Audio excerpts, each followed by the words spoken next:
What's good, Bears fans? This is your boy, super producer Joel Holt, coming at you once again for another episode of the Bears Breeze.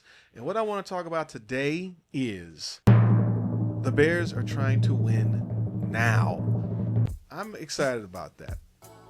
The thing is that, to me, the Bears didn't spend all this money, get this coaching staff, for us to sit there and say that maybe they win 9 games. They're not trying to win 9 games, people.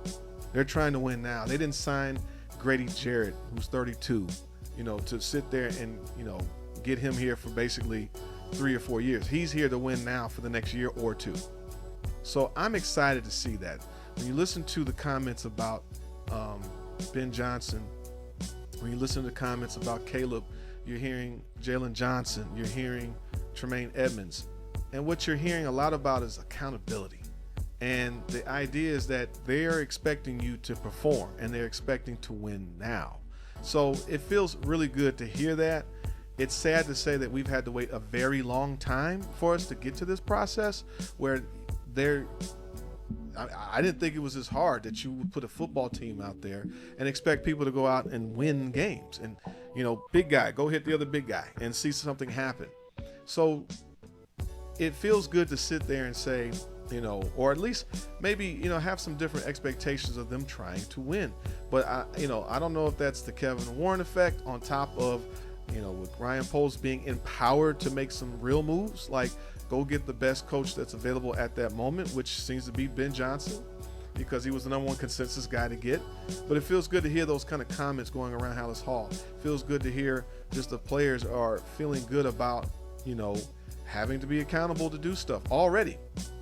Now, mind you, none of this is all great. I mean, this could be a great sales show, like selling tickets, sell. This is the season to sell. We're still in lying season, so to speak. The draft is still coming up. And it's just interesting to think about what's their approach to winning now. Like now, I spoke earlier about them possibly maybe getting a tight end, Tyler Warren, at the 10th pick. But the way that things are going, like they are expecting to compete now,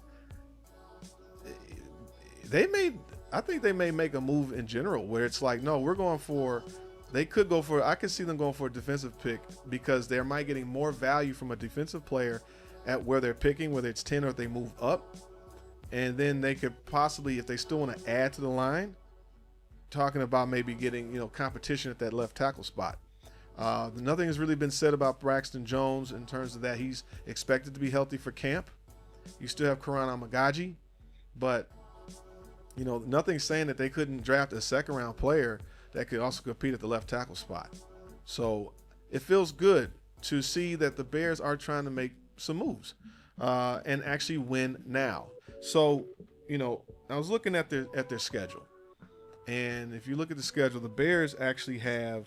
So at home, they're playing the Browns, the Cowboys, the Giants, the Steelers, the Saints, and then, of course, you have the division, which is the Lions, the Vikings, and the Packers. The road games, they have the Ravens, the Bengals, the Eagles, the Commanders, the Raiders, the 49ers, and, of course, the Lions, Vikings, and Packers. And so when you look at that schedule, that's not necessarily a really easy schedule, but then again, last year was last year, and this year is could be totally different. So even of, like, for example, the Vikings, them starting probably J.J. McCarthy as a rookie, quarterback is going to be. I think they take a slight step back. Now again, hey, look, Kevin O'Connell might be just one of the greatest coaches that's been able to make Kirk Cousins look decent. Got paid a lot of money in Seattle. So, with J.J. McCarthy, he could pull it off again. But then again, they could take a step back because it's still a rookie. I mean, rookies, to a degree, there's some temperate play that they have. They're going to only know so much as they start to be spoon-fed the game. Now, let's say J.J. McCarthy kind of has a situation where he sat for a whole year, got a chance to really digest the playbook. It could be a challenge with the Vikings. So I think they split those games against the Vikings. I think they actually split the games against the Lions too. I think I'm going to favor them at home to beat the Lions and the Vikings. I'm sorry, I don't see how the Lions could lose both coordinators like they did and some of their coaching staff. Coaching matters in the NFL. I don't think they're going to just fall off like a cliff, but they're not necessarily going to be like 14-2 or what have you. More so probably, still in a 10-win type of situation or 11-win type of situation. And then you still got the Packers, who are still going to be a problem. Now, I think we could beat them at home to a degree. So when I look at the Browns, I think we could beat the Browns at home. I think we can actually beat the Cowboys at home. The Giants, we could beat at home.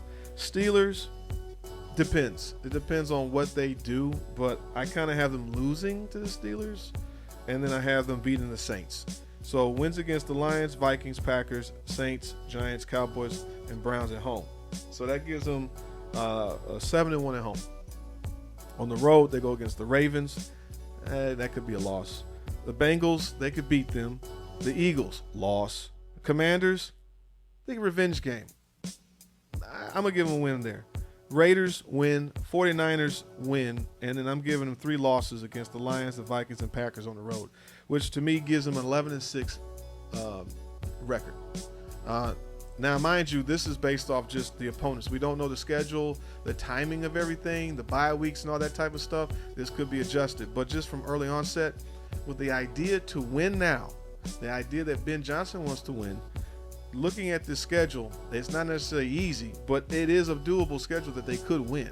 If Caleb Williams is anything of what we expected him to be this year, because I don't think they're expecting him to just be pedestrian.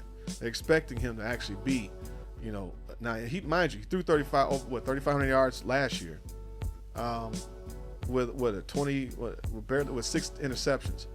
If he's able to improve on that from last year, from his rookie year, and with protection and timing, with a running game, the Bears could actually probably pull out more victories. But just from the onset, based off what we don't know, because the unknown is this offense.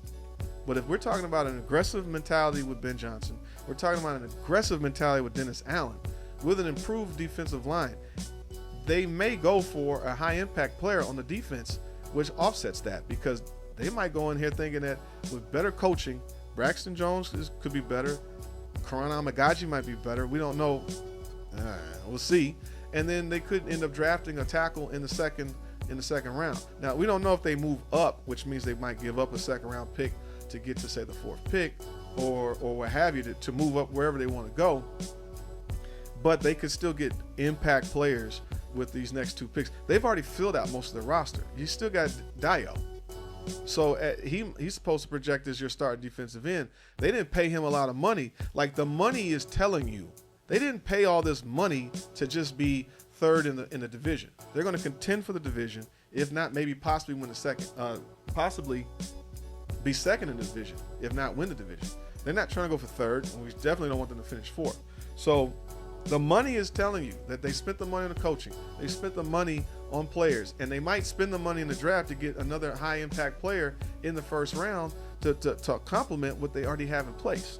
So I think that overall, I'm encouraged to hear about wanting to win now. I'm encouraged to hear about being accountable.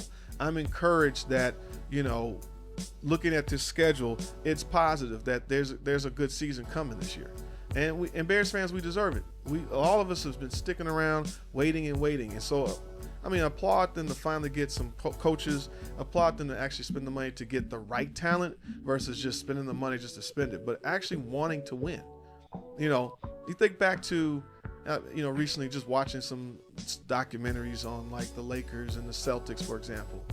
The thing is, what they had in common with both of them was that the owners wanted to win. Jerry Buss wanted to win. Red Auerbach wanted to win. And it was like, and he had a killer mentality. And Auerbach was sitting there winning championship after championship. He could have sat back and said, man, I won I already won 11 rings in the 60s. No, we going, the Celtics got, 18 championships? They won 2 in the 70s. Bird gave them, 3 in the 80s? And then they got 1 with Garnett, and they got another one with Tatum. Now, mind you, under Auerbach, the idea was that after they won back in 86, they were going to set it up and run the tables again, but they had a lot of misfortunes, so they couldn't run the tables again to extend Bird's career. But the idea was that they wanted to win. And so when you want owners that want to win, and that makes a difference. Jerry Jones wants to win. Now, he may not be good at being a GM where his ego's in the way because he's not allowing the best people to really run the team. He thinks he's the best thing, but he wants to win. They'll spend the money when they need to. So I'm happy to see that the Bears are trying to win. They say they want to win now. That's the approach. That's the message that's been sitting out here right now. Not this whole wait and see and hope and all this stuff. I mean, but I just hope that this doesn't end up being another disappointment where you're selling the Bears fans that, yeah, we're doing this, we're really getting after these players, and then we get on the field and then we see something that's just like, a mess. I'm really hoping that we actually see real offense. I'm hoping that we see real schemes, real coaching, and that those make the difference. And to see that we got an aggressive coach with Dennis Allen on defense, and hearing that Jalen Johnson is going to be more like our secondary is going to be able to roam more man coverage, which means you're going to have a more serious defensive line that's going to get after the quarterback. I'm encouraged to hear that. So Bears fans, that's just my take on it. Let me know what you think. Please like and subscribe. Also, if you can, come hang out with us with the Breeze crew April 24th for the first day of the draft. We're going to be at UGX Gaming. We're going to have a TV giveaway as well as Breeze merch. So come on out if you can, and hope to see you guys there.